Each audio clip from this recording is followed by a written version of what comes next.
सबसे पहले इच्छा होती है उस परम स्थान के दर्शन की जहां भगवान शिव ध्यान में स्थित है।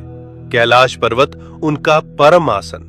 ये कोई साधारण पर्वत नहीं बल्कि भगवान शिव का साक्षात रूप है। इसके चरणों में है मानसरोवर, मीठे जल की पवित्रता, और राक्षस ताल, खारे जल की रहस्यपूर्ण गहराई।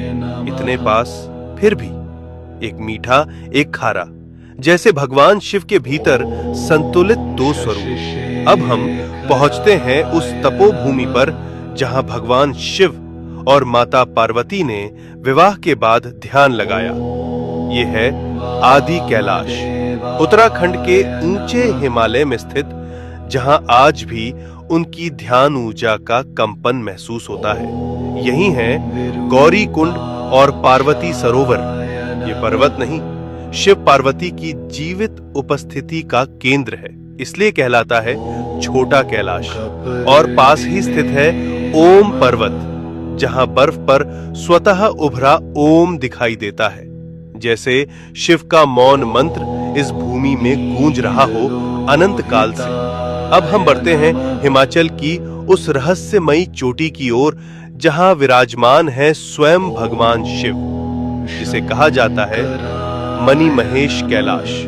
इस पर्वत की चोटी से दिखाई देती है एक दिव्य मणि।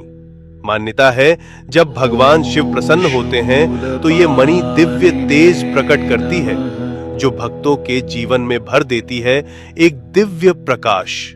इसके चरणों में स्थित है पवित्र मणि महेश झील, जहां हजारों श्रद्धालु हर वर्ष स्नान करते हैं और भगवान शिव का आशीर्वाद प्राप्त करते हैं। अब हम पहुंचते हैं हिमालय की उस ऊंचाई पर जहां की हवा भी हर हर महादेव का जप करती है।